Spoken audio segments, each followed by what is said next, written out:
সকাল সকাল ব্রেকফাস্ট করে ট্রেনে করে বেরিয়ে পড়লাম বার্গেন শহরটা দেখতে। বার্গেন নরওয়েতে অবস্থিত একটি ছোট্ট সুন্দর শহর।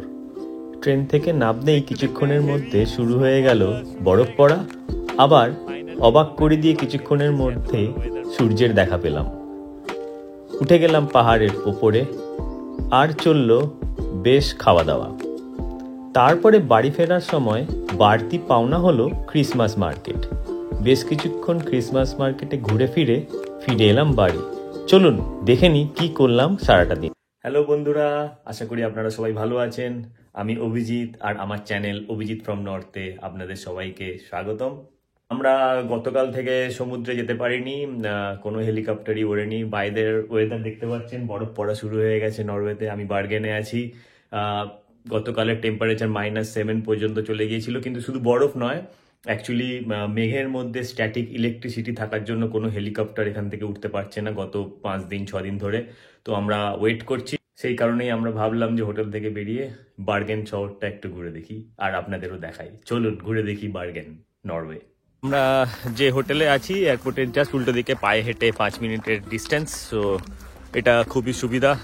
আমরা এয়ারপোর্ট টার্মিনালে গিয়েও লাঞ্চ আর ডিনার করতে পারি, আর এয়ারপোর্ট থেকেই ট্রেন ছাড়ে। তো সব থেকে ইজি ট্রান্সপোর্ট এয়ারপোর্ট থেকে সিটি সেন্টার যাওয়ার হচ্ছে বাই ট্রেন, এছাড়া বাস ট্যাক্সি সবই আছে। বার্গেন এয়ারপোর্ট হলো স্ক্যান্ডিনেভিয়ান দেশগুলির মধ্যে অন্যতম ব্যস্ত এয়ারপোর্ট। আমরা ট্রেনের টিকিট কাউন্টারে পৌঁছে গেলাম, কোনো ভিড় নেই।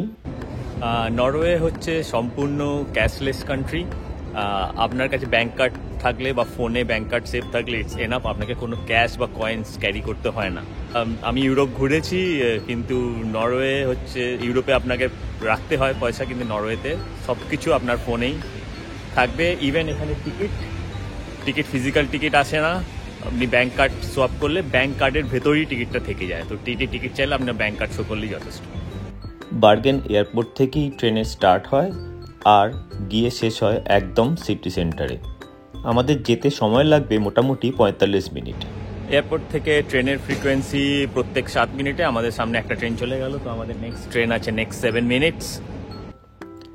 সঠিক সময়ের পরেই আমাদের ট্রেন চলে এলো।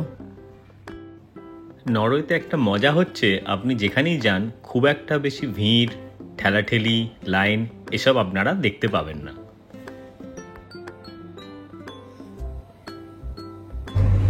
বসে পড়লাম ট্রেনে। ট্রেন একদম খালি, এখান থেকেই স্টার্ট। খালি ট্রেনে চাপতে কার না ভালো লাগে।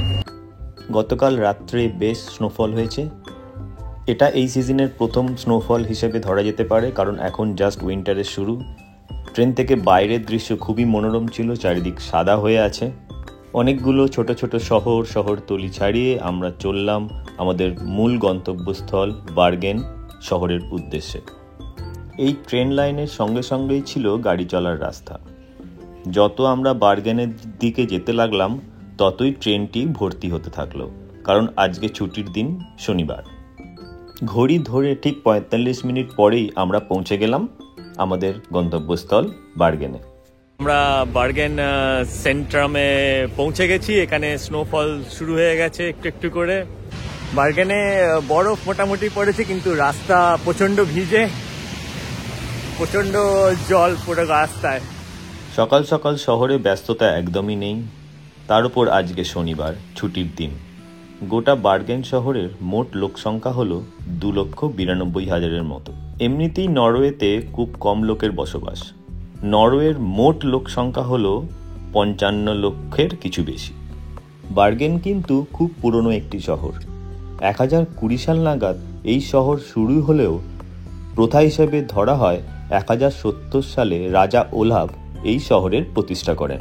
ট্রেনে আস্তে আস্তে একটু সূর্যের দেখা পেয়েছিলাম, কিন্তু আমি জানি বার্গেন শহরে সূর্যের দেখা পাওয়া মানে অনেক বড় জিনিস।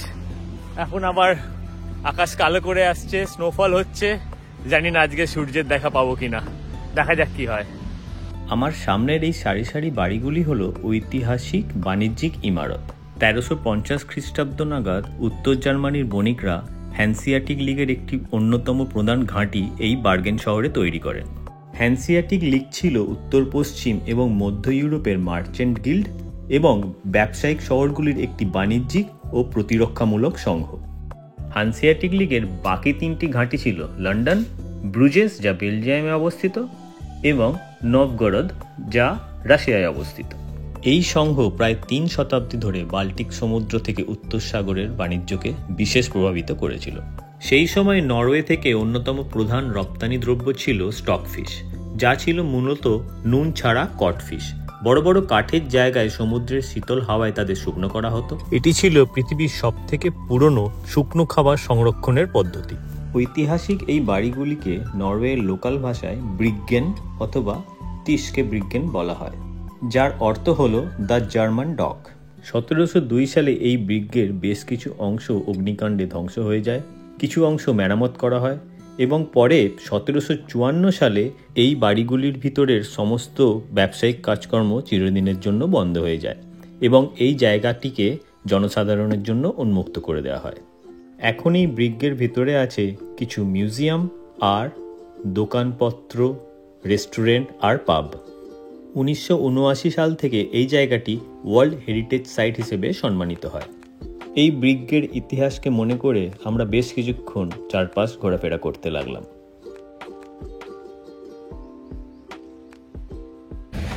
দেখতে দেখতে হেভি স্নোফল শুরু হয়ে গেল। আমি এখন দাঁড়িয়ে আছি এই ব্রিগে বলা হয় নরওয়েজিয়ানে।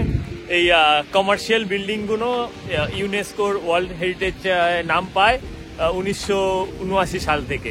এটা খুবই ফেমাস জায়গা, বহু লোক জমায়েত হয় এখানে ক্রিসমাসের সময় অথবা স্পেয়ার টাইমে লোকজন এখানে ঘোরাফেরা করে। এখানে খুব সুন্দর সুন্দর নরওয়েজিয়ান সুভিনিয়ারের দোকান আছে আর রেস্টুরেন্ট আছে। বার্গেন আর আশেপাশের জায়গাটি খুবই সুন্দর। এখানে ফ্যামিলি নিয়ে 4-5 দিন আরামসে কাটানো যায়। আশেপাশে অনেক কিছু দেখার আছে, অনেক জায়গায় যাওয়ার আছে। এখন আমাদের কাছে সেরকম সময় নেই, সো একটুখানি ঘুরে গেলাম। এটা আমার প্রথমবার বার্গেন আসা, খুব ভালো লাগলো। হঠাৎ মনে হতে লাগলো এবার অন্ধকার কাটিয়ে নিশ্চয়ই একটু হলেও সূর্যের দেখা পাবো। সূর্যের দেখা পেয়েছি, আশা করি সূর্যটা আমাদের সঙ্গে একটু থাকবে কিছুক্ষণ, ততক্ষণে যাতে একটুখানি ভালো ছবি আর ভিডিও নিতে পারি। দেখা যাক কি হয়। সূর্য উঠে গেলে চারপাশটা পুরো চেঞ্জ হয়ে যায়। হাঁটতে হাঁটতে আমরা চলে এলাম ফ্লোইবানেন। এইখান থেকে আমরা একটা ট্রেন একটু পাহাড়ের স্লোপের উপর দিয়ে ওপরে যায়, সেখানে যাব। আমরা 2 বন্ধু টিকিট কেটে ঢুকে গেলাম ফ্লোইবানেনে ট্রেনটি ধরতে। একটু বেশি মাত্রায় লোকজন কম মনে হচ্ছিল, কিন্তু ভেতরে গিয়ে দেখলাম কিছু লোক আছে।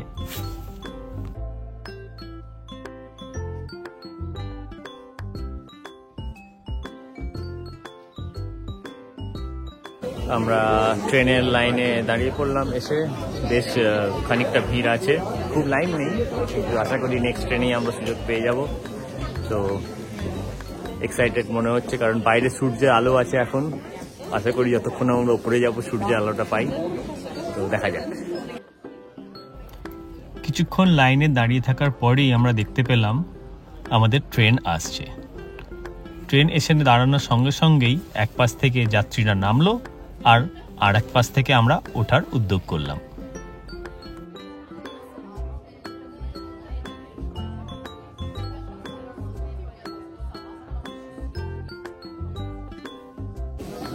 আমরা ট্রেনে উঠে পড়েছি। ট্রেনটা বেশ ক্রাউডেড।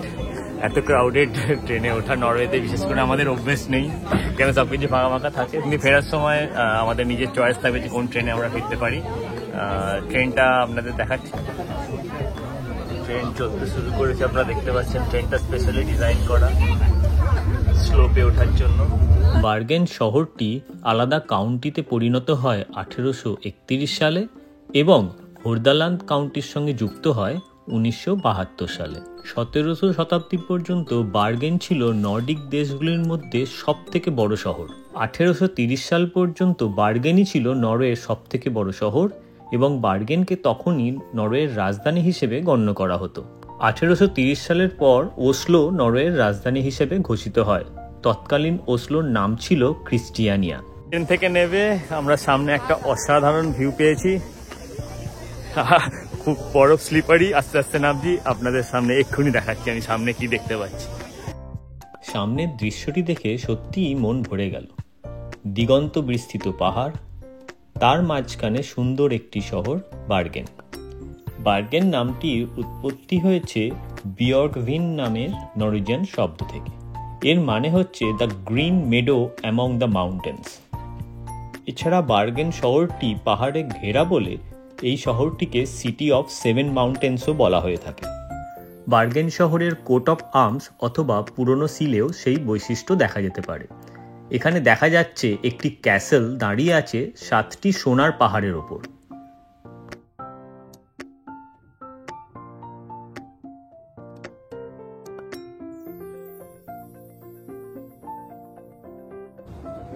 ফাইনালি আমরা যে বার্গেনে এসে এত ভালো ওয়েদার পাবো, এরকম সূর্যের আলো পাবো, আমি আশা হারিয়ে ফেলেছিলাম, কিন্তু আমি খুব খুশি। উপর থেকে এত সুন্দর দেখা যাচ্ছে, আপনি দেখতে পাচ্ছেন দূরে ওই যে জাহাজটা আসছে, ওই জাহাজটা নর্মালি কোস্টাল সাইডে নরওয়ে সব শহরগুলোকে যুক্ত করে। আমি স্তাভাঙ্গারে থাকি, স্তাভাঙ্গার থেকে ওরকম জাহাজ এখানে আসে বার্গেনে, বা ওই জাহাজে করে আপনি ডেনমার্ক পর্যন্ত বা জার্মানি পর্যন্ত চলে যেতে পারেন। আপনাদের ট্রেনটা দেখাচ্ছি এখানে, যে ট্রেনটা কতটা স্লোপের উপর দিয়ে ওঠে আর নামে।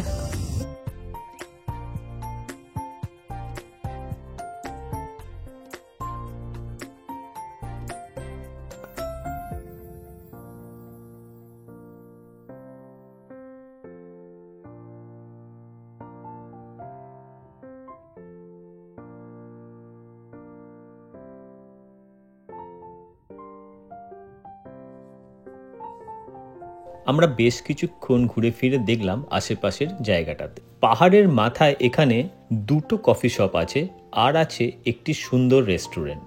এখানে প্রচুর লোক ট্রেনে করে এসে পাশের জঙ্গলে বেড়াতেও যায়। নরওয়ে তথা পৃথিবীর অন্যতম দর্শনীয় স্থানের দিক নির্দেশকারী এই সাইনবোর্ডগুলো নরওয়েতে খুবই দেখা যায়। শীতকালে নরওয়ের সূর্যিমামার ঘুম ভাঙতে না ভাঙতেই আবার ডুবে যেতে হয় দিগন্তে।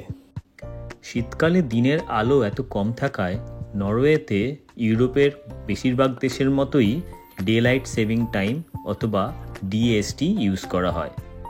এই সময় নরওয়ের সময়কে 1 ঘন্টা পিছিয়ে নেওয়া হয় অফিসিয়ালি। আমি আর ক্যামেরাটা হাতে ধরে রাখতে পারছি না, প্রচণ্ড ঠান্ডা, আমি আর হাতের আঙুলগুলোকে ফিল করতে পারছি না। তো একটা ব্রেক নেওয়া যাক, একটু কফি অথবা হট চকলেট দরকার। হট চকলেটের কাপটা হাতে নিয়ে একটু ভালো লাগলো, একটু বসে সূর্যের আলো নিয়ে। এখানে সূর্যটা শুধু আলোই দেয় শীতকালে, এই হিট কিছু পাওয়া যায় না সূর্য থেকে। So really good hot chocolate. বেশ কাটলো পাহাড়ের উপরে এই সময়টা, এবার আমাদের নিচে ফেরার পালা। আপাতত আমাদের যাত্রা শেষ, আমরা ট্রেনে করে নিচে ফিরে যাচ্ছি। খুব ভালো লাগলো, খুব ভালো সময় কাটলো এখানে, কিন্তু খুব ঠান্ডা। বার্গেন এখন নরওয়ের 2য় বৃহত্তম শহর। আপনারা শুনলে অবাক হবেন, বছরে প্রায় 300টিরও বেশি ক্রুজ শিপ প্রায় 5 লক্ষ ট্যুরিস্টকে নিয়ে এখানে আসে।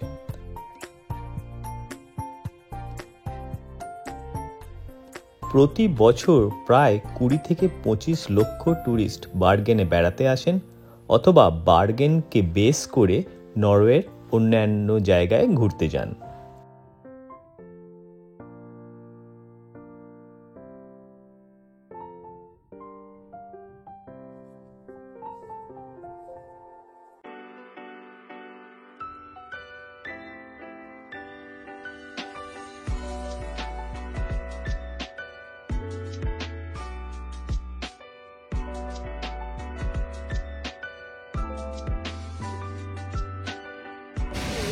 অনেক ঘোরাঘুরি হলো, এবার লাঞ্চ করতে হবে। 2 দিন ধরে পিৎজা আর বার্গার খাচ্ছি, একদমই ভালো লাগছে না।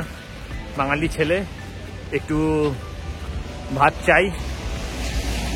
মনে হয় ইন্ডিয়ান রেস্টুরেন্ট আমি নর্মালি অ্যাভয়েড করি, খুব স্পাইসি হয়ে যায়।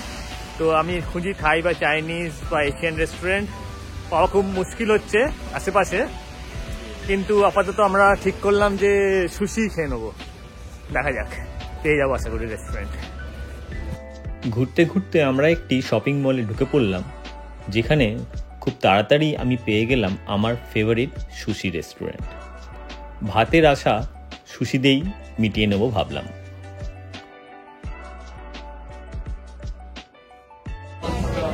ফাইনালি আমরা সুশি রেস্টুরেন্টে এলাম। ক্রিসমাসের প্রিপারেশন শুরু হয়ে গেছে, তো শপিং মল রেস্টুরেন্ট মানে কমপ্লিটলি ভর্তি। এত লোক নরওয়েতে ক্রিসমাসের সময় দেখা যায়, আর তার আগে দেখা যায় না। এই রেস্টুরেন্টের স্মোক স্যামন মাছের সুশি আর ফ্রায়েড মোমো আমার খুব প্রিয়, তাই আরামসে বসে আমরা খাওয়া শেষ করলাম। নরওয়েতে ক্রিসমাসের প্রস্তুতি খুব আগে থেকেই শুরু হয়ে যায়, অলমোস্ট নভেম্বরের 1 তারিখ থেকেই। তার মধ্যেও চলতে থাকে ব্ল্যাক ফ্রাইডের উন্মাদনা।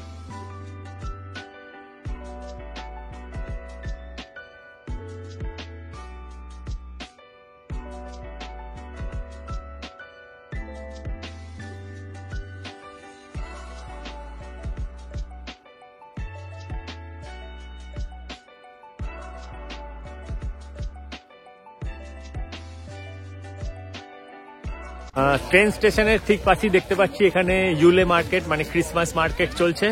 চলুন একবার চট করে ঘুরে নিয়ে দেখি ক্রিসমাস মার্কেটে কি কি আছে।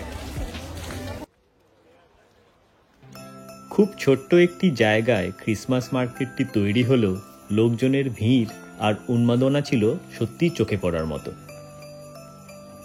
ক্রিসমাস মার্কেটে ঢুকে পড়লাম, এখানে খুব ভিড়, প্রচুর লোকজন, সবাই খাওয়া দাওয়া করছে, কেনাকাটি করছে, দেখে খুবই ভালো লাগছে। ও এখানে ইনডোরস গ্যালারিও আছে, খুবই ভালো। এই যে দেখতে পাচ্ছেন, নাহলে ঠান্ডায় খুবই কষ্ট হয় এদিক ওদিক ঘোরাঘুরি করতে। অনেক রাইডসও আছে বাচ্চাদের জন্য। নরওয়েতে কিন্তু ক্রিসমাস পার্টি শুরু হয় অনেক আগে থেকে। অফিসের পার্টি, বন্ধু বান্ধবদের নিয়ে পার্টি নয় হয়ে যায় সেটি ক্রিসমাসের আগে, না হলে ক্রিসমাসের পরে। ক্রিসমাসের সময়টা কিন্তু এখানকার লোকেরা নিজেদের ফ্যামিলির সঙ্গে খুব এনজয় করে এবং ফ্যামিলির জন্য রিজার্ভ করে রেখে দেয় এক্স্যাক্টলি ক্রিসমাসের সময়টা। ক্রিসমাসের সময়টাকে নরওয়েতে ইউল বলা হয়, সান্তা ক্লজকে বলা হয় ইউলেনিসেন। 24 ডিসেম্বর মানে ক্রিসমাস ইভ হলো নরওয়েজিয়ানদের কাছে একটি খুবই গুরুত্বপূর্ণ দিন। এই দিনটা সবাই ফ্যামিলি মেম্বাররা একসাথে মিলিত হয়, সবাই একসঙ্গে ডিনার করে আর গিফট এক্সচেঞ্জ করে। ঘুরে ঘুরে হরেক রঙের জিনিস এবং রকমারি জিনিস দেখতে বেশ ভালো লাগছিল। ঠিক মনে পড়ে যাচ্ছিল এই সময়টা আমাদের বোলপুরের পৌষ মেলার কথা। আমার মামার বাড়ি বোলপুর, তাই ছোটবেলায় প্রায় প্রত্যেকটি ক্রিসমাস কেটেছে মেলার মাঠে। গরমের পোশাক আশাক থেকে শুরু করে ঘর সাজাবার কাঁচের জিনিস, কাঠের জিনিস থেকে শুরু করে চামড়ার জিনিস, সব রকম জিনিসে ভর্তি এই মেলা ছিল জমজমাট।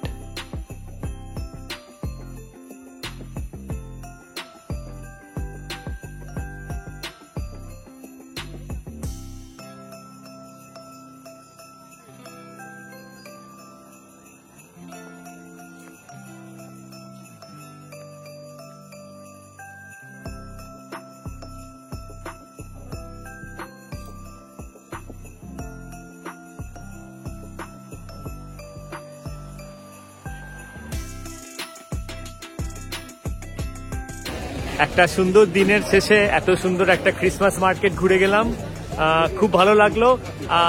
আমার আরেকটি ভিডিও আছে ক্রিসমাস নিয়ে, নরওয়ের আরেকটা সুন্দর শহর এগারসুন্ডের, আপনি অবশ্যই দেখবেন। সেটাও ক্রিসমাসের সময় বানানো, এটা একটা সুন্দর ক্রিসমাস টাউন। আমি নিচে ডেসক্রিপশন বক্সে সেই লিঙ্কটা দিয়ে দিলাম, অবশ্যই দেখবেন এই ভিডিওটা আর আমার অন্যান্য ভিডিওগুলো, আর জানাবেন কেমন লাগছে।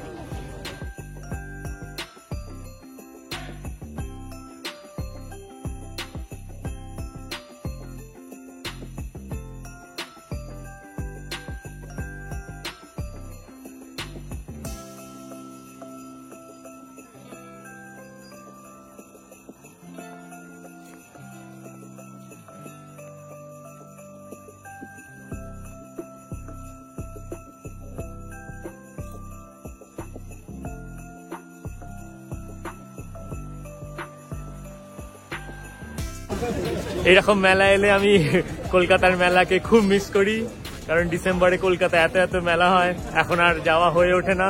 কিন্তু এইরকম মেলা এলেই আমি আমার কলকাতার বা হাওড়ার মেলা খুব খুব মিস করি।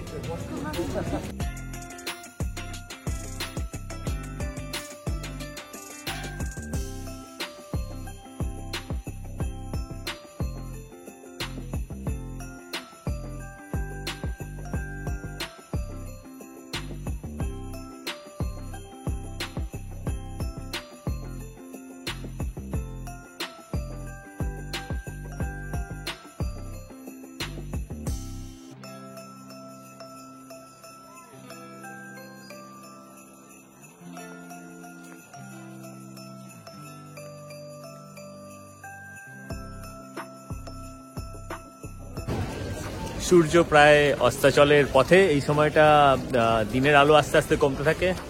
এখন বার্গেনে সকাল 9টায় সূর্য উঠছে আর বিকেল 4টের আগেই সূর্য ডুবে যাচ্ছে।